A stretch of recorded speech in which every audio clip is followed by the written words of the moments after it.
জয় মা বাংলা, জয় গুরুদেব, নমস্কার। অ্যাস্ট্রো বিআরএসে সকলকে স্বাগত জানাই। আশা করি সকলে ভালো আছেন। আজ আমার মান্থলি রাশিফল নিয়ে আলোচনা করবো এবং আজকে আলোচনা করবো কর্কট রাশি কেমন যাবে 2024-এর ডিসেম্বর। তো শুরুতেই বলবো, এই আলোচনা আপনাদের জীবনে 40 থেকে 50 ভাগ ফলিত হতে চলেছে। কেউ দয়া করে ভাববেন না এটা আপনাদের জীবনে 100% ফলিত হবে। তার কারণ হচ্ছে এটি কারোর ব্যক্তিগত লগ্নগোষ্ঠী নিয়ে আলোচনা নয়, এবং যাদের ব্যক্তিগত লগ্নগোষ্ঠীতে গ্রহের স্থিতি অত্যন্ত খারাপ বা দশান্তর দশা খারাপ চলছে তাদের ক্ষেত্রে কিন্তু কিছু বৈষম্য হতেই পারে। এর উদ্দেশ্য হচ্ছে যা কিছু ভালো রয়েছে তা দিকে যেন ওরা ভালোভাবে প্ল্যান করতে পারেন, এবং যা কিছু নেগেটিভ বা খারাপ রয়েছে তা দিকে সতর্ক বা সাবধান হতে পারেন।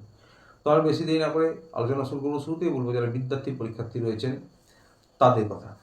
দেখুন, আপনাদের 5 নম্বর হাউসে রয়েছে সূর্য এবং বুধ, তার সাথে দেবগুরু বৃহস্পতির দৃষ্টি পড়ছে। তো পড়াশোনার জন্য অত্যন্ত ভালো। যারা প্রচেষ্টা প্রয়াস করছেন তাদের খুব ভালো সফলতা রয়েছে এই মাসে। সরকারি চাকরির জন্য মাসের 15 তারিখ পর্যন্ত সময়টা অত্যন্ত ভালো। সরকারি চাকরির পরীক্ষার জন্য কিন্তু 15 তারিখ পর্যন্ত সময়টা অত্যন্ত ভালো। যে কোনো কম্পিটিটিভ এক্সামের ক্ষেত্রে, কোথাও অ্যাডমিশনের ক্ষেত্রে, পড়াশোনার ক্ষেত্রে এই মাসটা আপনাদের ভালো যেতে চলেছে। তবে আত্মবিশ্বাসের অভাব হবে, কারণ 5 নম্বর হাউসে সূর্য এবং বুধ থাকলেও, দেবগুরু বৃহস্পতির দৃষ্টি থাকলেও, 5 নম্বর হাউসের যে অধিপতি মঙ্গলদেব সে কিন্তু আপনাদের লগ্নে রয়েছে এবং নিচস্থ রয়েছে। সেক্ষেত্রে আপনাদের মঙ্গল মানে পরাক্রম, তো আত্মবিশ্বাসের কিন্তু একটু অভাব হবে, উদাসীনতা হবে। কিছু প্রচেষ্টা করছেন, হয়তো তাড়াহুড়ো করে সফলতা পাচ্ছেন না, তখন কিন্তু কনফিডেন্টের অভাব হবে, সেই বিষয়টা খেয়াল রাখবেন। তাছাড়া সফলতা আপনারা পাবেন বুদ্ধি, বাণী বা নিজেদের নাম যশ বৃদ্ধির জন্য, বুদ্ধি বাণীর দ্বারা এগিয়ে যাওয়ার জন্য। কারণ বুদ্ধি ও বাণীর কারক বুধ এবং সূর্য একসঙ্গে রয়েছে, তার সাথে জ্ঞানের দেবতা দেবগুরু বৃহস্পতির দৃষ্টি করছে। শুধুমাত্র মঙ্গলের নিচস্থ হওয়ার জন্য একটু আত্মবিশ্বাসের অভাব হবে। এবার বলে যারা প্রেমিক প্রেমিকা রয়েছেন, লাভ রিলেশনে রয়েছেন তাদের উদ্দেশ্যে আপনাদেরও কিন্তু এই মাসটা সব রকম মিলিয়ে মিশ্র ফলাফল পাবেন, তবে ভালো পাবেন। আপনাদের ঘোরাফেরা আনন্দ উল্লাস হবে, একে অপরের প্রতি আশা প্রত্যাশা বাড়বে, রোমান্টিকতা বৃদ্ধি পাবে। তার সাথে কিন্তু একটু ইগোর সমস্যা হবে, কারণ শুক্র রয়েছে 7 নম্বর হাউসে এবং 1 নম্বর হাউসে মঙ্গলের উপর দৃষ্টি দিচ্ছে। আপনাদের 5 নম্বর হাউস থেকেই প্রেম ভালোবাসা বিচার করা হয়।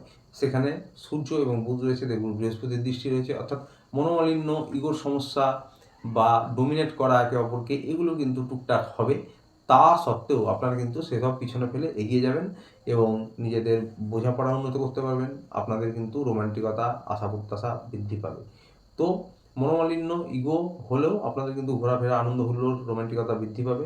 মোটের ওপর আপনাদেরও কিন্তু ভালো যাবে এই মাসটা। যারা হাজব্যান্ড ওয়াইফ রয়েছেন তাদের উদ্দেশ্যে বলবো যে আপনাদের 7 নম্বর হাউসে যে অধিপতি শনিদেব 8 নম্বর হাউসে রয়েছে এবং স্বক্ষেত্রে রয়েছে, তার সাথে 7 নম্বর হাউসে প্রেম ভালোবাসার কারক শুক্রদেব কিন্তু অবস্থান করছে। তো সুতরাং আপনাদের রোমান্টিকতা বৃদ্ধি পাবে, প্রত্যাশা বেড়ে যাবে একে অপরের প্রতি। তবে হ্যাঁ, চাপা রাগ থাকবে আপনার মনে, বা আপনার পার্টনারের কিন্তু একটু রাগ থাকবে, বিশেষ করে মাসের 15 তারিখ পর্যন্ত। এই বিষয়টা খেয়াল রাখবেন, ইগোকে দূরে সরিয়ে রাখবেন। তাছাড়া আপনাদেরও রোমান্টিকতা বৃদ্ধি পাবে, বোঝাপড়া উন্নত হবে, একে অপরকে সাহায্য করুন। আপনাদেরও কিন্তু হাজব্যান্ড ওয়াইফ মোটের ওপর এই মাসটা ভালো যাবে। বন্ধুরা, পরিবার নিয়ে বলবো, শ্বশুর শাশুড়ি, বাবা মা তাদের স্বাস্থ্যের খেয়াল রাখুন। পরিবার মোটামুটি আপনাদের এই মাসটা ভালো মন্দ মিলিয়ে মিশ্র ফলাফল পাবেন। পরিবারের সদস্যদের সঙ্গে সম্পর্ক উন্নত করুন। এবার বলবো ব্যবসায়ী যারা রয়েছেন, সরকারি বেসরকারি যারা চাকরি করছেন তাদের উদ্দেশ্যে।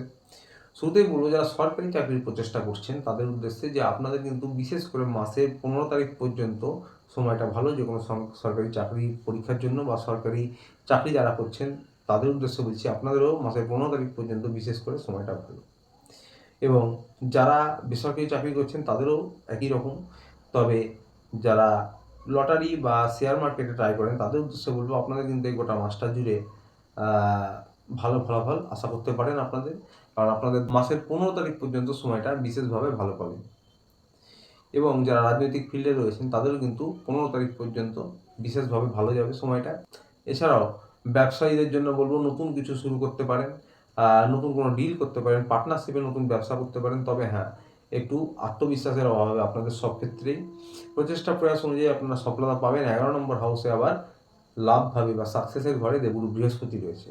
তো সুতরাং আত্মবিশ্বাসের কিন্তু অভাব হবে। তার কারণ হচ্ছে লগ্নে মঙ্গল নিচস্থ রয়েছে, যার জন্য কিন্তু মনে উদাসীনতা, আত্মবিশ্বাসের অভাব এটা কিন্তু হতে পারে। কিন্তু আপনারা প্রচেষ্টা প্রয়াস ভালো মতন করলে সফলতা পাবেন।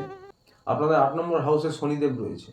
পুরনো কোনো জিনিস হঠাৎ করে প্রাপ্তি হতে পারে, পুরনো কোনো টাকা, আটকে থাকা টাকা, বা পুরনো কোনো বিবাদ, যে কোনো বিবাদ যেটা পুরনো সময় দিয়ে চলছিল তার নিষ্পত্তি হতে পারে হঠাৎ করে। তবে 8 নম্বরে শনি সক্ষেত্রে রয়েছে, তাই খুব একটা খারাপ ফল দেবে না এবং শারীরিক টুকটাক সমস্যা হতে পারে। আগেও বললাম, যাদের ব্যক্তিগত লগ্নকুষ্ঠিতে এইসব হাউস রিলেটেড গ্রহস্থিতি খারাপ বা দশা খারাপ চলছে, তাদের ক্ষেত্রে কিন্তু কিছু বৈষম্য হতে পারে। বাকি অর্থনৈতিক পরিকাঠামো ভালো থাকবে এবং প্রমোশন পদোন্নতি হতে পারে। ব্যবসার জন্য এই মাসটা মোটের উপর ভালো, বিশেষ করে 28 তারিখ পর্যন্ত। স্বাস্থ্য নিয়ে বলবো, 8 নম্বর হাউসে শনি রয়েছে এবং 6 নম্বর হাউসে সূর্যদেব এসে যাবে 15 তারিখে। হাড়ে গাঁটে ব্যথা, কোমরের নিচের অংশে ব্যথা, ছোটোখাটো চোট আঘাত লাগা এবং বুকজনিত টুকটাক সমস্যা হয়। যারা 12 মাস কোনো পুরনো সমস্যায় ভোগেন, তারা হাঁটাহাঁটি যোগব্যায়াম করতে পারেন, ডাক্তারের পরামর্শ মেনে চলুন। এছাড়াও আপনাদের 12 নম্বর হাউসের যে লর্ড বুধ, যার ফলে আপনাদের কিন্তু স্কিনের সমস্যা টুকটাক হতে পারে, অ্যালার্জি ইনফেকশন হতে পারে। প্রতিকার নিয়ে বলবো, কর্কট রাশি জাতক বা জাতিকারা, আপনাদের লর্ড হচ্ছে চন্দ্রদেব। তো সুতরাং আপনারা ওম নমঃ শিবায় এই মন্ত্রটি 108 বার প্রত্যহ জপ করতে পারেন, চোখ বন্ধ করে বা করগুনে, অথবা ধ্যানের মতন করে 1 মিনিট 2 মিনিট করতে পারেন। অত্যন্ত ভালো প্রতিকার হবে। বাড়ির ছাদে বা উঠোনে পাখিদের কিছু খাবার খাওয়ান প্রত্যহ, এটি সারাজীবন করতে পারেন, অত্যন্ত ভালো প্রতিকার হবে। তো আজকের পর্যন্ত। ভিডিওটি ভালো লাগলে চ্যানেলটি অবশ্যই লাইক সাবস্ক্রাইব করে পাশে থাকবেন। দেখা হচ্ছে আবার পরের ভিডিওতে। ততদিন ভালো থাকবেন, সুস্থ থাকবেন। নমস্কার।